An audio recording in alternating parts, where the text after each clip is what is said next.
अस्सलाम वालेकुम, welcome to my channel Mahvish voice. मज़ीद वीडियो अपडेट्स के लिए महविश वॉइस को सब्सक्राइब करके बेल नोटिफिकेशन को ऑन कर लीजिए।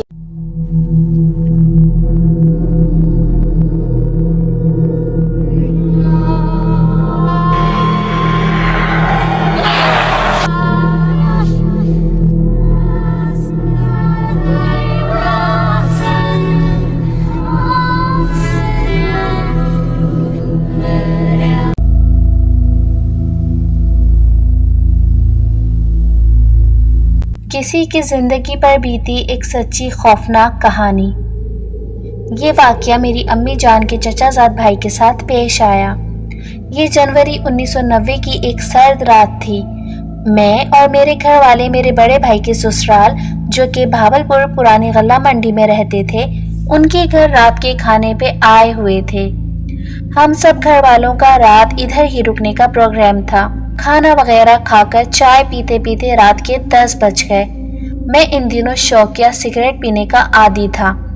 मैंने एक कज़न जो कि हमारे साथ ही आया था, उसके कान में सरगोशी की कि चल बाहर चल के थोड़ा कश लगा के आते हैं। उसने ये कहकर कि सर्दी देख आज कितनी है, मैं नहीं जाने वाला, इनकार कर दिया। मैं कमरे से बाहर सहन में आकर चुपके से घर से बाहर निकल आया। घर वालों के डर से मैं सिगरेट जेब में नहीं रखता था। जब दिल किया करता दुकान से लेके पी लिया करता था।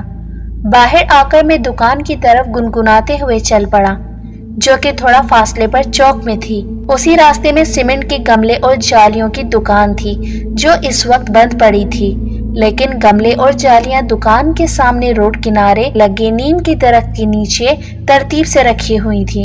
नीम के दरख्त से बंधा एक पीली रोशनी वाला बल्ब जल रहा था।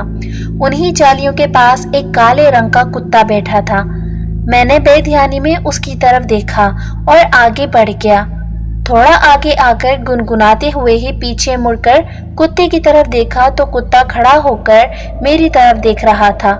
मैं रुक गया कि कहीं ये मेरे पीछे भाग ना पड़े, मगर कुत्ता रुका रहा। मैंने आहिस्ता आहिस्ता कदम बढ़ाए। मैं मुड़ मुड़कर कुत्ते की तरफ ही देख रहा था, मगर कुत्ता अपनी जगह से नहीं हिला। खैर, थोड़ा आगे चौक में आकर मैंने अपनी मतलूबा दुकान से सिगरेट लेकर सुलगा ली और कश लगाते वापस रवाना हो गया। चौक से वापस आते हुए मेरी नजर कुत्ते पर ही थी, और हैरत की बात ये कि कुत्ता उसी पोजीशन में खड़ा था।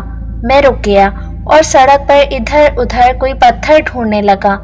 मुझे सड़क के दूसरे साइड पर टूटी ईंट का एक टुकड़ा पड़ा नजर आया। मैंने वो उठा लिया।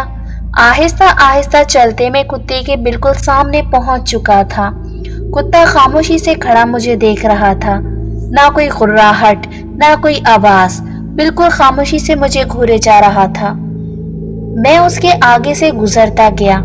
8-10 कदम आगे आके मैंने मुड़कर देखा तो कुत्ता वहीं खड़ा मुझे घूर रहा था। मुझे अचानक अपने हाथ की उंगलियों में जलन महसूस हुई।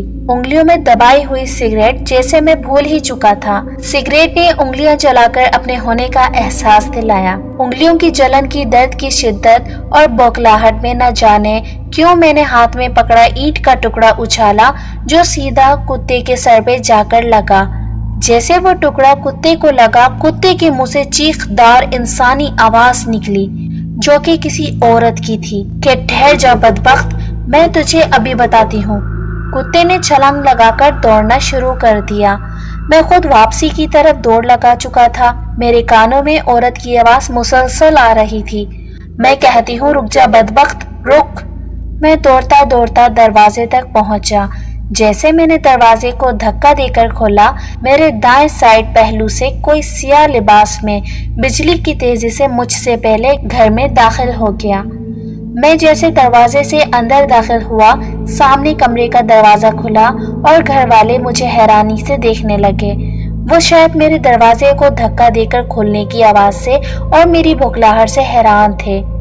मैं भागकर कमरे में घुसा। मेरी सांस धुनकी की तरह चल रही थी और मेरा जिस्म पसीने से शराबूर था और पूरे जिस्म पर कपकपी तारी थी। मैं इनको सब बताना चाहता था, मगर मेरी आवाज नहीं निकल रही थी। सब मेरे गिर्द इकट्ठे होकर सवाल पे सवाल किए जा रहे थे। میرے ہونٹوں سے پانی لگایا گیا. پانی کے 2 گھونٹ میرے حلق سے اترے ہی ہوں گے کہ مجھے اپنی امی کے پیچھے ایک سیاہ چہرے اور زرد رنگ آنکھوں والی ایک بڑھیا نظر آئی جو مجھے دیکھ کر ہنس رہی تھی. پھر مجھے کچھ یاد نہیں. میرے گھر والے کہتے ہیں میں اونچا اونچا ہنسنے لگا اور کچھ دیر بعد بے ہوش ہو گیا. کچھ دیر بعد ہوش آیا تو پھر ہنسنے لگا. ساری رات ایسا ہوتا رہا. صبح ابا جان کے پیر صاحب تشریف لائے. انہوں نے دم کیا اور تعویذ میرے گلے میں پہننے کو دیا تو ہوش میں آ کر میں نے رات کو پیش آنے والا واقعہ بتا دیا. ابا جان کے ساتھ پیر صاحب بھی میری اس حرکت سے ناراض ہوئے. ابا جان نے کہا کہ یہ زمین ہر مخلوق کے لیے ہے، صرف انسان کے لیے نہیں. کافی عرصے یہ واقعہ میرے دل و دماغ میں رہا. پھر آہستہ آہستہ زندگی روٹین میں آ گئی، مگر کافی عرصے وہ تعویذ میرے گلے میں ہی رہا اور اس کے بعد میری زندگی اللہ کے کرم سے سکون سے گزرنے لگی.